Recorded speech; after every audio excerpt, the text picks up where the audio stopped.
Supreme court کا جو فیصلہ آیا ہے اسمبلیوں کو بحال کر دیا گیا، کیا کہتے ہیں اس فیصلے کے بارے میں؟ بسم اللہ الرحمن الرحیم۔ پہلی بات تو یہ ہے کہ زندگی میں پہلی دفعہ دیکھا ہے اپنی لائف کے اندر کہ سپریم کورٹ نے ڈائریکشن دی پارلیمنٹ کو کہ وہ اجلاس بلائے اور یہ والا فیصلہ بھی کرے، اور ساتھ یہ بھی کہا کہ ہم نے آئین کی جو رولنگ آئی تھی وہ معطل کر دیا۔ آج تک تاریخ میں ایسی کوئی رولنگ، ایسا کوئی فیصلہ ملا نہیں جس کے اندر سپریم کورٹ نے مداخلت کی ہو پارلیمنٹ ہاؤس کی اسمبلی کی اندر کی کارروائی کے اندر۔ لیکن ایک تو چلو مداخلت ہو گئی، آئین کو متصادم قرار دے دیا، لیکن ساتھ یہ کہنا کہ پرسوں اجلاس بلائیں، کل اجلاس بلائیں، اس چیز کی ہمیں سمجھ نہیں آئی۔ اس چیز میں ہمیں کچھ چیزیں باعث نظر آئیں، کیونکہ سپریم کورٹ ہے، ہمارے قابل احترام ججز ہیں، انہوں نے ایسی بات کی ہے تو ظاہر بات ہے کچھ نہ کچھ انہوں نے سوچا ہوگا ملک کے بارے میں، جس کی وجہ سے انہوں نے ایسی بات کی ہے۔ لیکن ہم اس فیصلے سے خوش ہیں، اللہ پاک ہمیں انشاءاللہ آگے بھی عزتیں دے گا جس طرح پہلے اس نے عزتیں دی ہیں، اور ہم لوگ ان فیصلوں سے ڈرنے والے نہیں ہیں۔ جو فیصلہ آیا وہ میرٹ کے اوپر آیا، ہم اس کے اوپر کھڑے ہیں اور اپنے کپتان کے پیچھے کھڑے ہیں، اور کپتان کا حوصلہ بلند ہے اور ہمارے حوصلے بھی بلند ہیں انشاءاللہ۔ اچھا مجھے بتائیں، عمران خان کو گرانے کے لیے ساری دنیا اکٹھی ہوئی ہے، کیا کہنا چاہیں گے؟ کیا کہیں جی، وہ عمران خان کو گرانے کے لیے امریکہ، برطانیہ، یورپین کنٹریز، سارے ممالک اکٹھے ہوئے، کیوں؟ آخر کیوں اس شخص کو یہ گرانا چاہ رہے ہیں؟ ایسی کیا بات ہے کہ یہ اس شخص کے پیچھے پڑے ہوئے ہیں؟ مسئلہ یہ ہے کہ یہ وہ شخص ہے جس نے آج سے 12-14 سال پہلے کہا تھا کہ نیٹو کی سپلائی میں بند کروں گا۔ اس نے جھکنے سے منع کیا تھا امریکہ کے آگے، اور اس نے وزیرستان میں مارچ کیا اور اس نے جا کے نیٹو کی سپلائی بند کی۔ پھر جب اس نے کہا 2011 کے جلسے کی میں بات کر رہا ہوں کہ اگر مجھے حکومت ملی تو، اور میری حکومت میں اگر کوئی ڈرون حملہ، یہاں پاکستان میں ڈرون طیارہ آیا حملہ کرنے کے لیے، تو میں اپنی ایئر فورس کو کہوں گا اس کو گرا دے۔ تو یہ اس وجہ سے اس کو جو ہے نا پوری دنیا کی طاقتیں اس کو گرانا چاہ رہی ہیں۔ وجہ کیا ہے؟ وہ بکتا نہیں، وہ جھکتا نہیں، وہ کہتا ہے کہ میری قوم کسی کی غلام نہ بنے، وہ کہتا ہے کہ ہم ان غلامی کی زنجیروں کو توڑ کر اپنا فیصلہ خود کریں۔ کیوں نہیں بکتا وہ؟ کیوں نہیں جھکتا؟ وہ کہتا ہے کہ تم کیڑیوں کی طرح زمین پہ مت رینگو، اللہ تعالیٰ نے تمہیں پر دیے ہیں، تم اڑو، ہواؤں میں اڑو، شاہین کی طرح اڑو۔ کیوں نہیں وہ جھکتا؟ کیوں نہیں بکتا؟ آخر کیا ہے یہ شخص؟ کیا چاہتا ہے؟ یہ چاہتا ہے کہ میری قوم، میری جو یہ پاکستانی قوم ہے، وہ صرف ایک اللہ کے آگے جھکے، کسی بیرونی طاقت کے آگے نہ جھکے۔ جیسا خواجہ آصف نے کہا تھا نا کہ اس دنیا میں صرف امریکہ ایک معاشی طاقت ایسی ہے جو ہمارے مسائل حل کر سکتی ہے۔ اس کا مطلب ہے کہ ان کا ایمان لا الہ الا اللہ محمد رسول اللہ پہ سے اٹھ گیا ہے، کہ جہاں پر محمد صلی اللہ علیہ وسلم میں اللہ تعالیٰ نے فرمایا اے محمد صلی اللہ علیہ وسلم فرما دیجئے حسبنا اللہ و نعم الوکیل، کہ میرے لیے میرا اللہ ہی کافی ہے۔ تو یہ لوگ اس نظریے سے ہٹ گئے ہیں۔ کیوں ہٹے ہیں؟ ان کے اندر وہ خون نہیں رہا، ان کے اندر وہ رزق نہیں رہا، جو حلال کا رزق اندر جاتا ہے تو عمران خان جیسے لیڈر پیدا ہوتے ہیں۔ جب رزق دوسرے طریقے سے آپ کے پیٹوں میں جاتا ہے تو پھر ایسے لیڈر پیدا ہوتے ہیں، اور وہ پھر کہتے ہیں بیگرز کانٹ بی چوزر۔ تو ہم لوگ بھکاری نہیں ہیں، اللہ کا واسطہ ہم لوگ بھکاری نہیں ہیں، ہم لوگ ایک خوددار قوم یہاں پر کھڑی ہیں۔ کیوں نہیں بکتا؟ کیوں نہیں جھکتا؟ کیونکہ اس کے ایمبیشنز ہیں۔ وہ چاہتا ہے کہ میری قوم دنیا کی نمبر 1 قوم بنے۔ وہ کہتا ہے کہ ہم دنیا کی خوددار قوم ہے۔ دوسرے آنے والے جو پرائم منسٹر ہیں نئے، جو ہو سکتا ہے ہوں بھی نہ بھی ہوں، وہ کہتے ہیں کہ پاکستانی قوم ایک بھکاری قوم ہے۔ تو یہ واضح فرق عوام کو نظر آ گیا۔ بیسیکلی ہوا کیا ہے یہاں پر، جو ابھی میں اب آپ کو ہسٹری بتانا نہیں چاہتا، کنڈیمپ آف کورٹ میں چلا جائے گا۔ میرے پاس بڑی چیزیں ہیں سینے کے اندر، بڑے راز دفن ہیں، اگر میں نے وہ کھولے تو یقین کریں کہ یہ کہیں منہ دکھانے قابل نہیں رہیں گے سارے کے سارے۔ تو لہٰذا اس کے اوپر ذرا بند ہی رہے، کتاب بند ہی رہے تو بہتر ہے۔ مجھے بتائیں عمران خان کا قصور کیا ہے؟ کیوں عمران خان کو گرانا چاہ رہے ہیں؟ یہ گرانا چاہ رہے ہیں عمران خان کو اس لیے کہ آج سے 20-22 سال پہلے جنرل حمید گل نے کہا تھا عمران خان کے بارے میں کہ دنیا کی کوئی طاقت عمران خان کو خرید نہیں سکتی، وہ باضمیر آدمی ہے۔ وہ کیوں اس کو گرانا چاہ رہے ہیں؟ اس نے امریکہ کی آنکھوں میں آنکھیں ڈال کے کہا ہے ایبسلوٹلی ناٹ۔ اس نے کہا ہے ڈو مور نہیں، نو مور، اب ہم اپنے ملک کو استعمال نہیں ہونے دیں گے۔ اس نے یورپین کنٹریز کو کہا ہے کہ تم کون ہوتے ہو مجھے خط لکھنے والے؟ تمہاری حیثیت کیا ہے کہ تم نے مجھے خط لکھا ہے کہ ہم رشیا کو کنڈیم کریں؟ اس نے کہا کہ جب کشمیر پہ انڈیا مسلط ہوا تو آپ نے انڈیا کو کہا کہ خط لکھیں۔ بیسیکلی وہ پوری دنیا کے آگے اس وقت ایک سیسا پلائی دیوار کی طرح کھڑا ہے، امت مسلمہ کا مقدمہ لے کے کھڑا ہوا ہے۔ صرف پاکستان کا مسئلہ نہیں ہے، اور وہ پوری دنیا کو کھٹا کرا ہے۔ جس طرح یہ ساری جو رجیم بدلی ہے، اس کے اندر سارے ہاتھ ملوث نظر آئے ہیں سب کو، سپریم کورٹ کو بھی نظر آئے ہیں۔ آج جو سپریم کورٹ نے کل فیصلہ دیا ہے، کیا اس کو اس سپریم کورٹ کو ماڈل ٹاؤن نظر نہیں آتا؟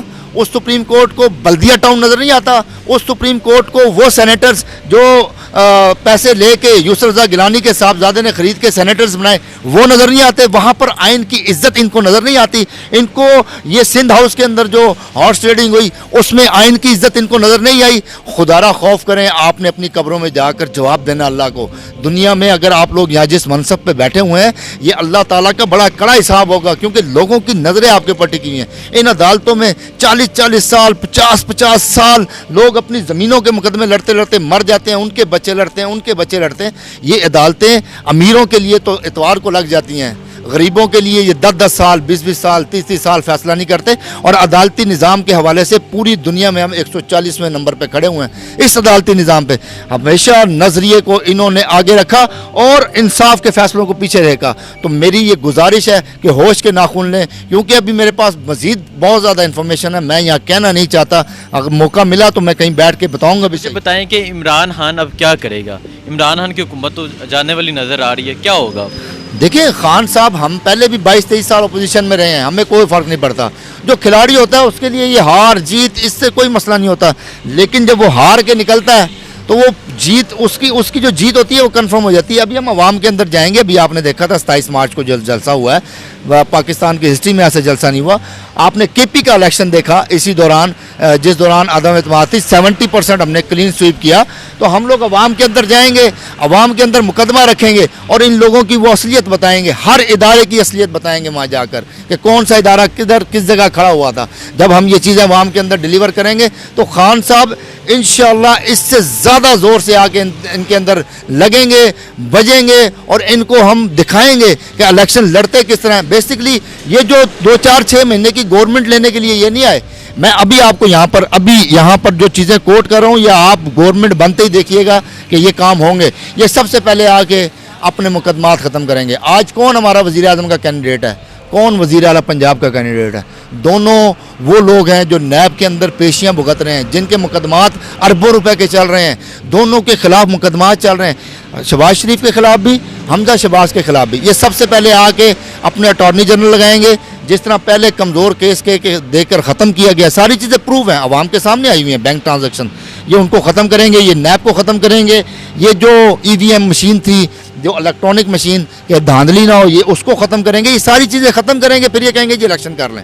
फिर ये वही पटवाराना निज़ाम, ये अपनी तैनातियाँ करेंगे, जगह जगह बड़े बड़े ओहदों पे अपने बंदों को बिठाएंगे और उनके ज़रिए फिर ये दोबारा इलेक्शन में धांधली करने की कोशिश करेंगे। लेकिन ये 2022 और 23 है, ये 2013 नहीं है। हम आपको वहाँ से पकड़ के घसीटेंगे जहाँ से आप सोच भी नहीं सकते। और इमरान खान गज वज के बजेगा इनके अंदर, और फिर इंशाल्लाह 2/3 मेजोरिटी से पाकिस्तान का वज़ीर आज़म बनेगा। इससे 40 साल पहले एक लीडर आया था जिसने हिम्मत की थी और उसको अमेरिका की साजिश ने फांसी चढ़ा दिया था।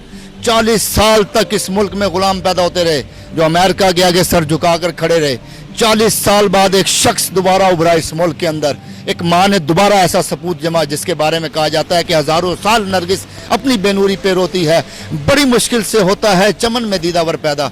तो इमरान खान की सूरत में एक शख्स ऐसा पैदा हुआ, वो ऐसा दीवाना था, वो ऐसा पागल था, वो ऐसा आशिक़े रसूल था। वो कहता था कि मेरी कौम गुलाम नहीं है, हम ला इलाहा इल्लल्लाह के दीवाने हैं, हम सिवाय अल्लाह के दुनिया में किसी और ताकत को नहीं मानते, हम इय्याक नअबुदु व इय्याक नस्तईन पे चलने वाले हैं कि अल्लाह हम तेरी इबादत करते हैं और तुझी से मदद मांगते हैं। उसने दुनिया की ताकतों की आंखों में आंखें डालकर कहा कि मेरी कौम में अब कोई गुलाम पैदा नहीं होगा, मेरी कौम अब किसी की गुलामी नहीं करेगी। अब हम एब्सोल्युटली नॉट पर खड़े हैं और खड़े रहेंगे। हम आज उस इमरान खान को हमारी इस अंदरूनी और बैरूनी साजिश ने मिलकर उसके हाथ पैर बांध कर पार्लियामेंट में हॉर्स ट्रेडिंग के सामने फेंक दिया कि जाओ और यहाँ पर इलेक्शन लड़ो।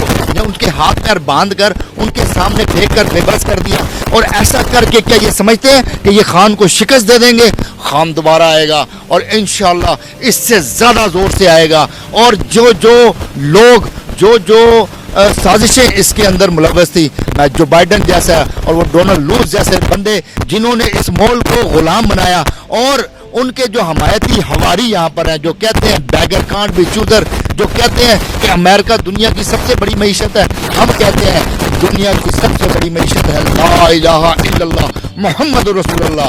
हम कहते हैं दुनिया की सबसे बड़ी मैशत है कि ऐ मोहम्मद सल्लल्लाहु अलैहि वसल्लम कह दीजिए हस्बुनल्लाह व निअमल वकील।